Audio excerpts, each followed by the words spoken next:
up is that working with this type of community, kids actually deal with a lot of things at home and then bring them to school. So there are a lot of behavior issues that come up in my school, just to be very transparent with you. And one of the biggest things I look at when I'm hiring a teacher is, okay, is this teacher going to be able to walk in front of a class, control it, and manage my students' outcomes?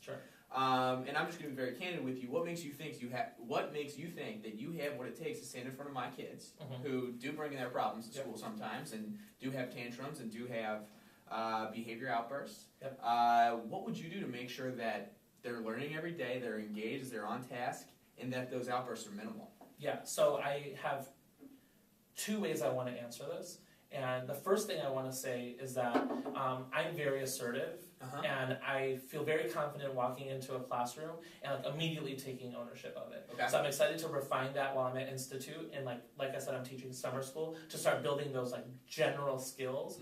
But I feel ready to do this. I want to say that as number one. Great. Number two, my philosophy is, if you hold high expectations, not just for what you're teaching, academic content, but also for behavior, and you give students the right incentive to want to hit those expectations, you can generally get people on board. Now, I know it's going to be hard.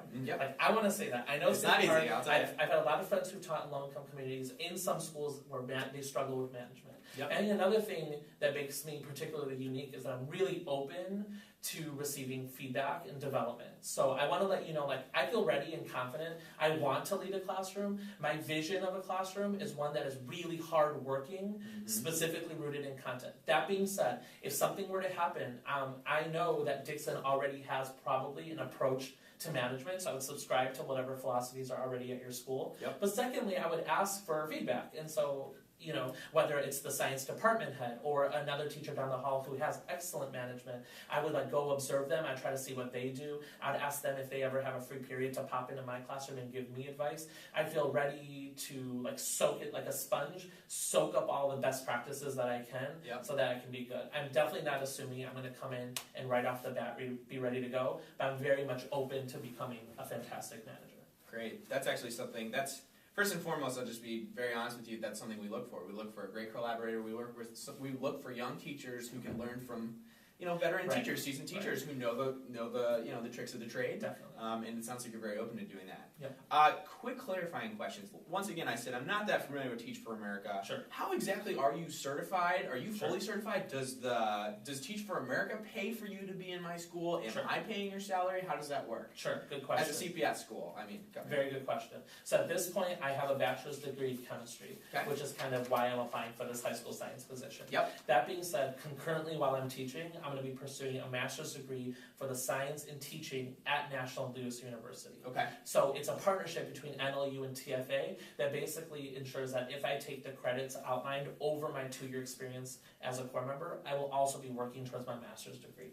So what I heard through the grapevine, what this looks like is that once or 2 nights a week after I've been teaching at Dixon High for the day, I would go to NLU, take classes, and I know it's going to be a huge time commitment, but I'm excited by that because I think that theory is important, and if I learn that at grad school, I'll be able to come to then my actual school and apply a lot of what I'm learning in theory to the classroom. So I'm excited about that. So at the end of 2 years, I would have my bachelor's, which I already have, and then a master's of science in teaching. Fantastic. Yeah. So just to clarify, during your first year teaching, you will be alternatively certified. Exactly.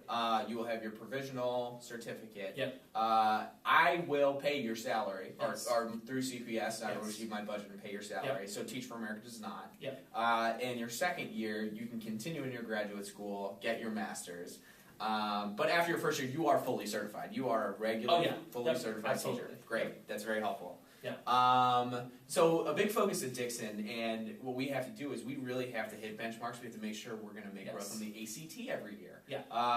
That is really how we measure growth at my school, by the ACT.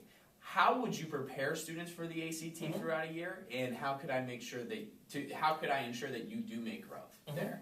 So let me start by saying I love that is how you set goals at your school, because I know that content is one thing, but students really have to understand reasoning skills, especially in science. So I'm 100% invested in that idea of approaching my science classroom.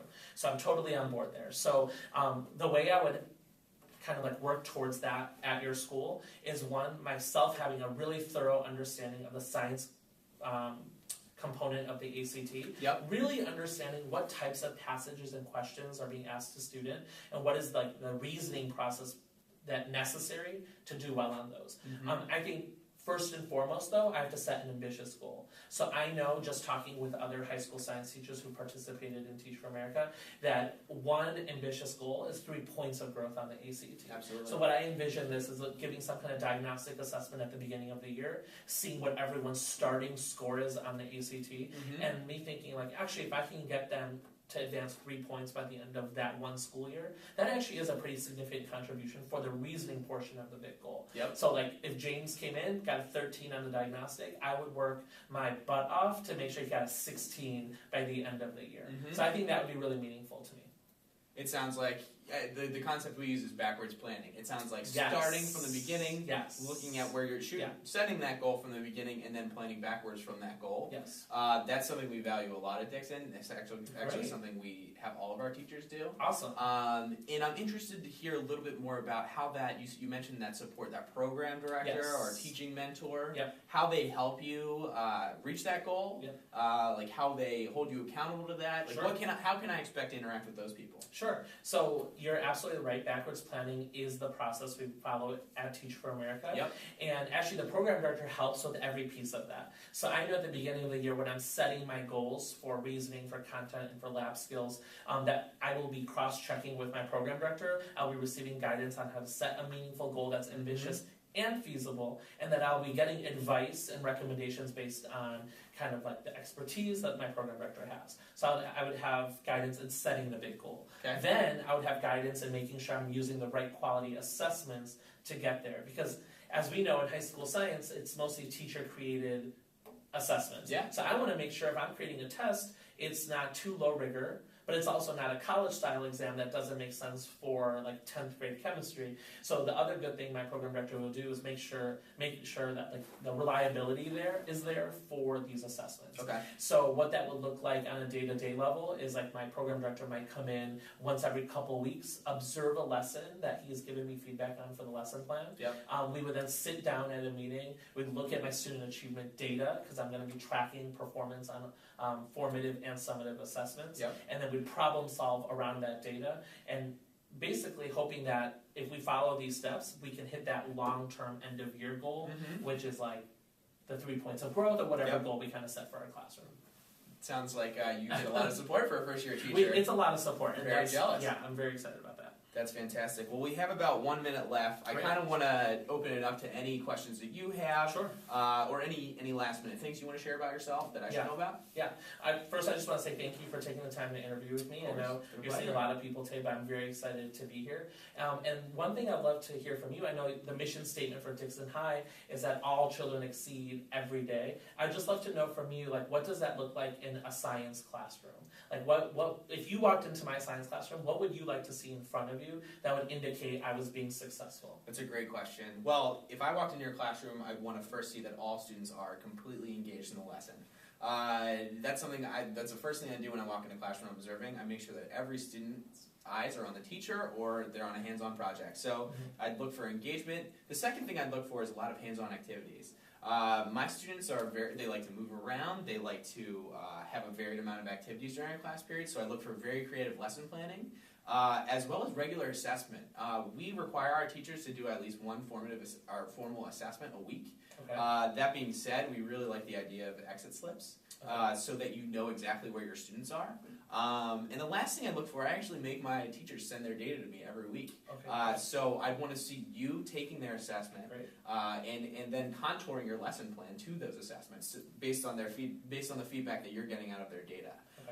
So if I walked in your classroom, I'd see all students engaged. I would see definitely an assessment at the end, and I'd see a lot of different activities that really push students' thinking, push their higher level thinking skills. And it sounds to me like you're very open to a creative process where you could collaborate with other teachers and see what they're doing in their classes and utilize those skills. That's awesome. That actually seems a great question. That seems like a really good fit because I love creating hands-on learning experiences. Great. I love the idea of creating the perfect lab to make sure my students can achieve an objective and to create like hands-on activities. So if that's something that you're looking for, that's something that I love doing, and I feel like that'd be a really great fit. Fantastic. Cool. Thanks so much for your time, Thank Gene. you. Good luck today, and I will talk to you soon. Okay. Have a good day. All right, you too.